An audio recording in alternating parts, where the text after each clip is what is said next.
you. We will give you a short presentation on why do we develop things the customers don't want. Have you seen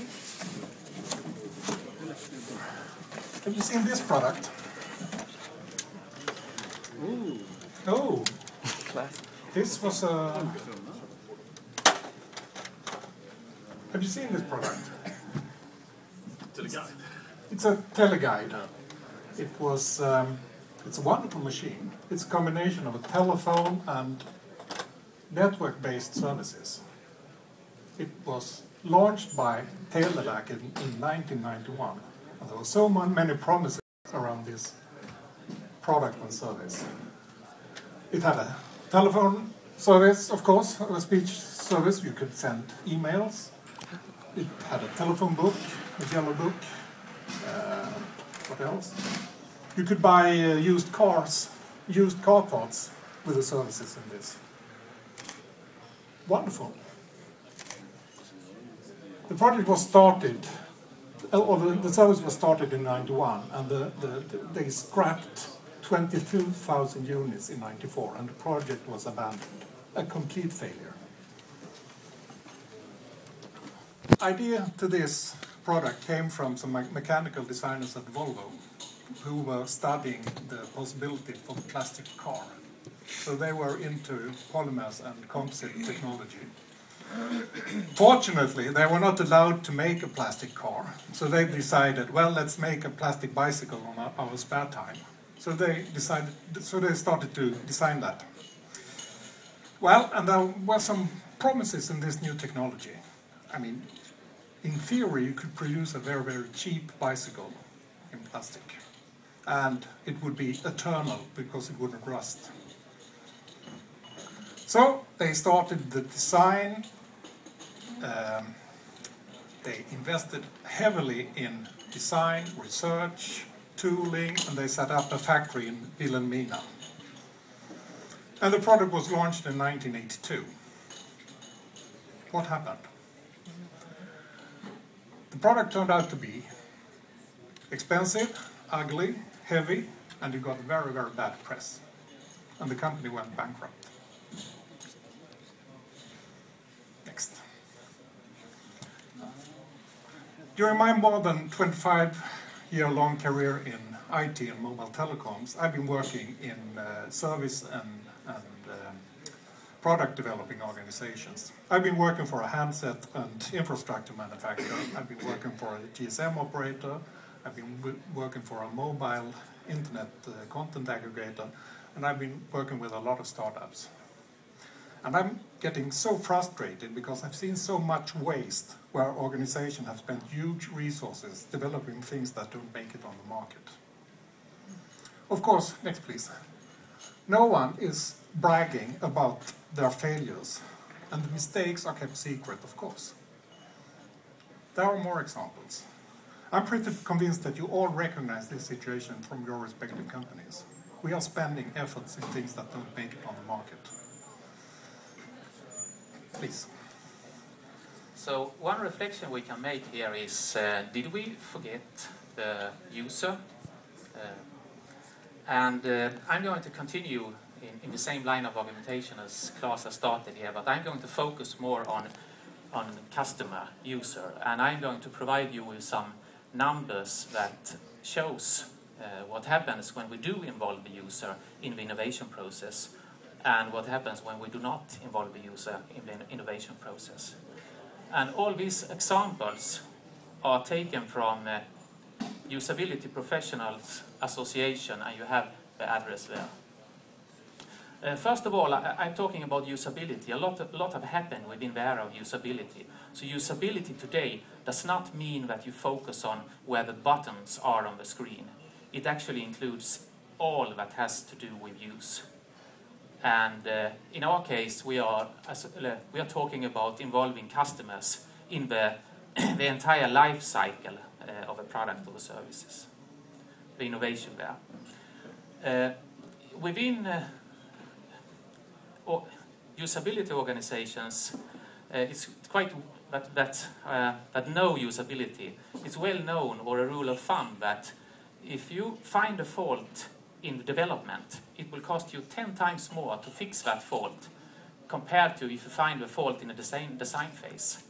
And if you find faults when you release the product in the maintenance phase, it costs you 100 times more than if you have fixed those faults in the design phase, or at least can cost you. And if we keep to the latest phase where it costs most money, so to say, then investigations or studies has demonstrated that 80% of those costs in maintenance relate to unmet or unforeseen user requirements or usability problems. That's the same as not involving the customer in the innovation process to enough extent. A success story is Sun Microsystems. They claim that they spent $20,000 on a UA practices and saved 152 millions. If you think about it, for each invested dollar, they get a return of investment on $7,500. Another success story is American Airlines that claim that they fixed problems in the design phase, and by doing that they reduced costs of those fixes by 60 to 90%. Another example is from IBM, and at the time when this study was published, IBM was quite famous for very complicated interfaces, and they were aware of it themselves. So they put down a massive redesign effort, and it paid quickly. As you can see, the traffic on the shop to the IBM online store increased by 120%, and the sales went up by 400%.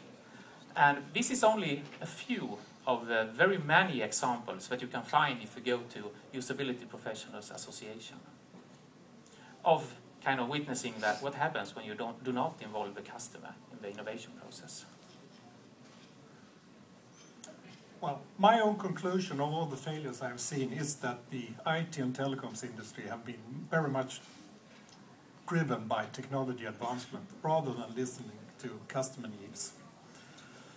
In 2008, we got the opportunity to start a research project on how to get methods into industry that could be used by small and medium-sized companies making services. The project was funded by Vinnova, and the aim was really to put together methodology that could be used.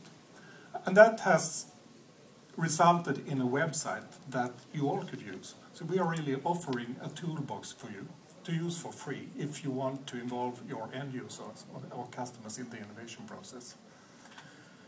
Of course, you have to be very humble. Involving end users is not a magic bullet to success, but it reduces risk in product development and innovation considerably. We have got very good support from Telecom City, and we involved some local companies in the project. Here are some comments from them.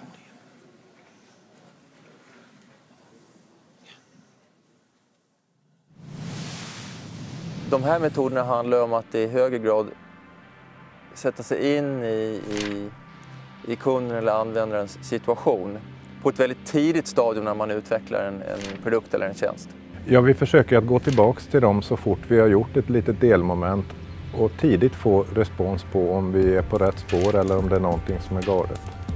Man slipper rätta på slutet och ändra och göra om stora förändringar, så har man målet klart från början. Det är ju alltid bra att upptäcka misstag så tidigt som möjligt. Dels så får man information och sen får man dessutom med sig de som ska använda. De är med på noterna, så att jag tror att man får bättre respons när man är färdig också. Vi höjde effektiviteten med nästan 60%. För att nå konkurrensfördelar som land så måste vi jobba med en bredare syn på innovation. Att man tidigt får in användarna i processen tycker jag underlättar. Man kanske inte ser vinsten just där, men på slutresultatet blir närmare det målet man hade med produkten. Med tanke på att vi har utvecklat produkten så väl så har vi också kunnat hålla ett väldigt lågt pris. Och det är klart att ett lågt pris det är ju alltid attraktivt för alla.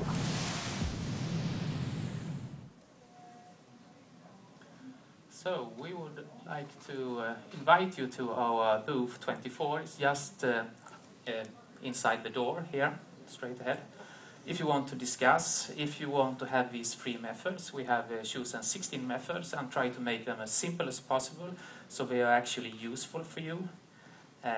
And especially focus has been in the telecom industry.